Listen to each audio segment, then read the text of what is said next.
جب دشمن نے جنگ کا آغاز کیا تو اس کے میزائلوں سے زیادہ خطرناک اس کا خاموش اعتماد تھا۔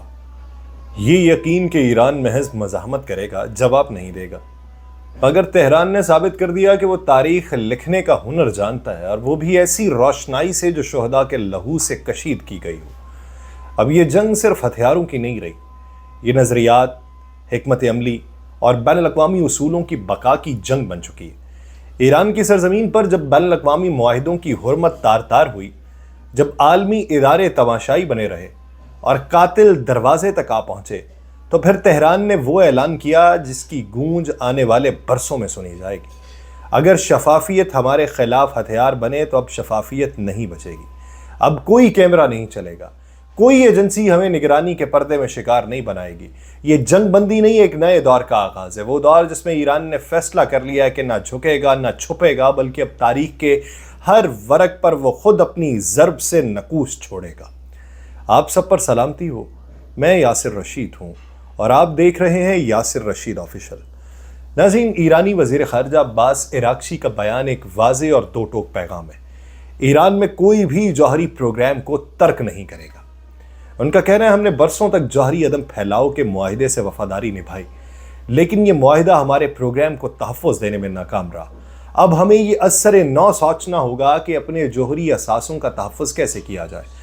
اور یہ بیان نہ صرف تہران کی ریاستی پالیسی کا خلاصہ ہے، بلکہ عالمی طاقتوں کو کھلا انتباہ بھی ہے کہ ایران اب صرف بین الاقوامی معاہدوں پر انحصار نہیں کرے گا، بلکہ اپنے قومی مفادات کی حفاظت کے لیے خود فیصلہ کرے گا کہ کون سا راستہ اختیار کرنا ہے۔ یہ وہ لمحہ ہے جہاں ایران نے سفارتکاری اور مزاحمت کے بیچ کی لکیر کو مزید گہرا کر دیا ہے اور دنیا کو باور کرا دیا ہے کہ جوہری پروگرام محض سائنسی معاملہ نہیں، بلکہ قومی خود مختاری کا استعارہ بن چکے ہیں۔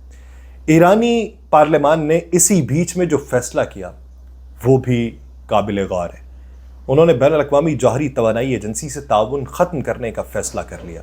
یہ اس تاریخ ساز لمحے کی نشاندہی کرتا ہے جہاں ایک ریاست نے عالمی اصولوں اور معاہدوں کو محض الفاظ کی بازیگری قرار دے کے رد کر دیا، اور برسوں سے ایران بین الاقوامی توانائی ایجنسی کے ساتھ اس وعدے پر تعاون کرتا رہا کہ اگر وہ اپنے جوہری پروگرام میں شفافیت دکھائے گا تو اسے سلامتی، خود مختاری اور تحفظ کی ضمانت دی جائے گی۔ مگر حالیہ جنگ نے ایران کے لیے ان تمام ضمانتوں کو ریزہ ریزہ کر دیا۔ جب عالمی ادارے خاموش تماشائی بنے رہے، جب وہ اس وقت تک کچھ نہ بولے جب ایران کے سائنسدان قتل کر دیے گئے، جب جوہری تنصیبات کو نشانہ بنایا گیا، اور جب کیمروں کے سائے میں ایران پہ حملے ہوتے رہے، تو تہران نے یہ فیصلہ کر لیا کہ اب نہ کیمرے باقی رہیں گے IAEA کے، نہ یہ تعاون رہے گا۔ یہ صرف ایک تکنیکی فیصلہ نہیں بلکہ ایک اسٹریٹجک اعلان ہے کہ ایران اب خود کو بین الاقوامی سیاسی دھارے سے الگ کر کے اپنی راہ خود چنے گا۔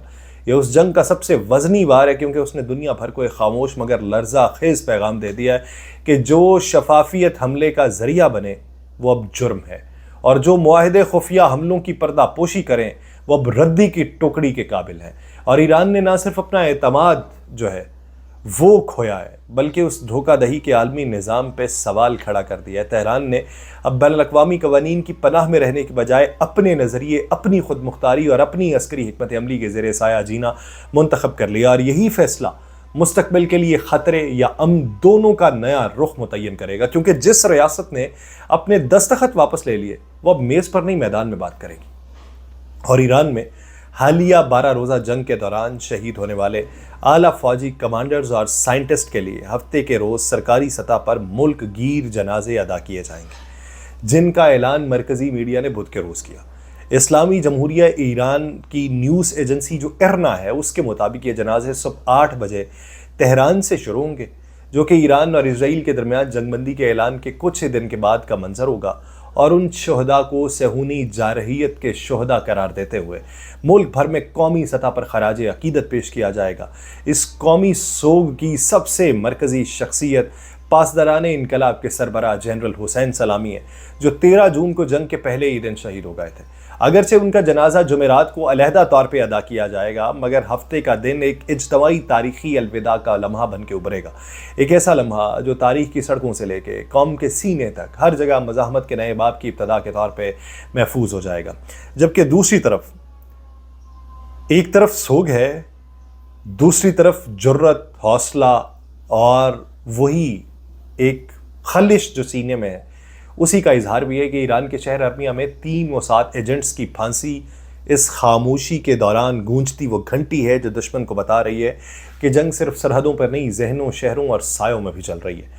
یہ ایجنٹ جو ملک میں قتل و غارت کا سامان سمگل کر رہے تھے، ایران کی داخلی سیکیورٹی کے اس حصار سے ٹکرا گئے ہیں جسے نہ سیز فائر متاثر کرتا ہے، نہ مذاکرات کمزور ہوتا ہے۔ یہ واقعہ ثابت کرتا ہے کہ ایران نہ صرف بیرونی محاذ پر پوری تیاری سے موجود ہے، بلکہ اندرونی محاذ پر بھی دشمن کی ہر سازش، ہر سرایت اور ہر خنجر کی نوک کو بروقت پہچاننے اور کاٹ دینے کی صلاحیت رکھتا ہے۔ یہ وہ لمحہ ہے جو ظاہر کرتا ہے کہ تہران نے اب نہ صرف رد عمل کی حکمت عملی اپنا لی ہے، بلکہ حملے کی ہر شکل کو روکنے کے لیے اپنی سرزمین کو بھی ایک متحرک مورچہ بنا لیا ہوا ہے۔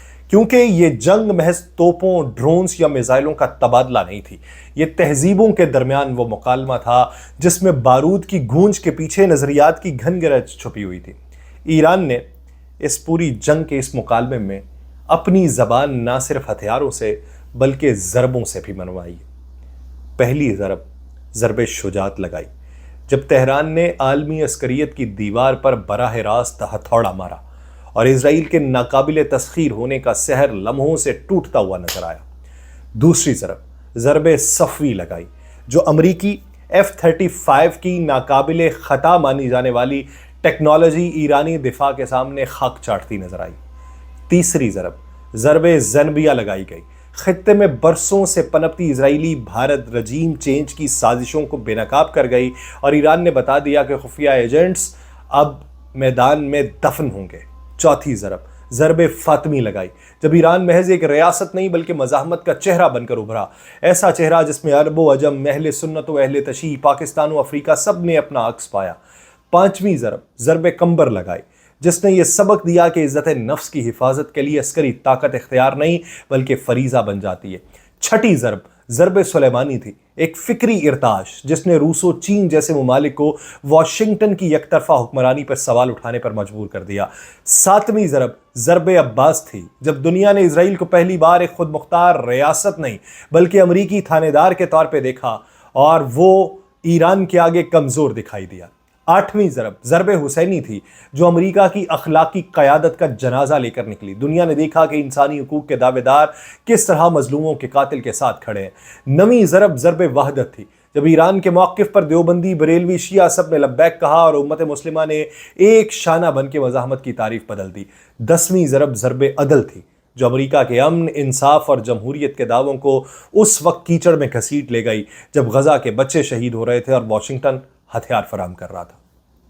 ان ضربوں نے صرف اسرائیل کو نہیں جھنجھوڑا بلکہ اس کے میڈیا، اس کے عوام، اس کی اسٹیبلشمنٹ کو بھی سوالات کے سمندر میں دھکیل دیا۔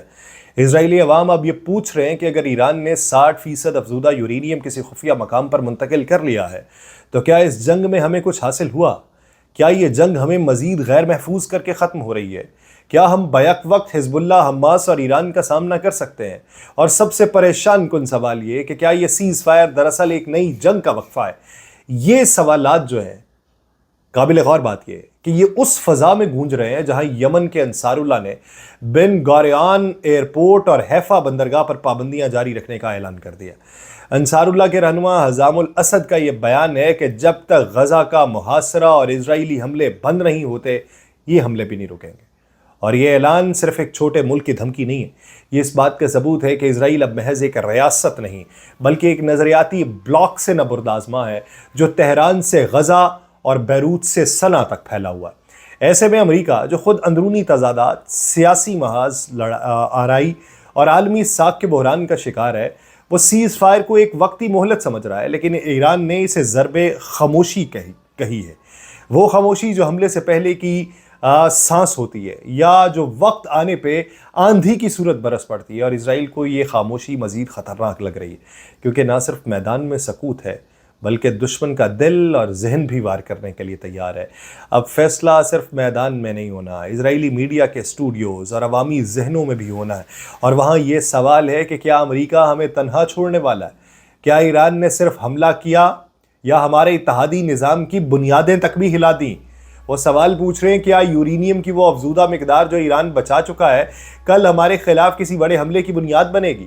اور اگر سیز فائر کے پردے میں ایران اور قطر کے درمیان کچھ طے پایا ہے تو پھر ہم کہاں پر کھڑے ہیں؟ ہمیں کیا جواب دیا گیا؟ اب سیز فائر کا یہ لمحہ جو ہے، یہ در حقیقت وہ دھند ہے جس میں ہر طاقت اپنے ہدف کو دیکھنے کی کوشش کر رہی ہے، اور ایران اسے مشروط توقف مان رہا ہے۔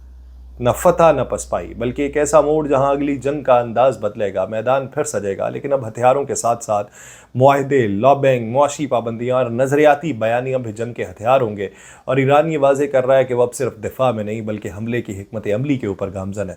تو دیکھیے کہ حملے کی حکمت عملی پر گامزن ہوتے ہوئے اس کے پاس اور کیا کیا چیزیں، کیا کیا ترپ کے پتے موجود ہوں گے۔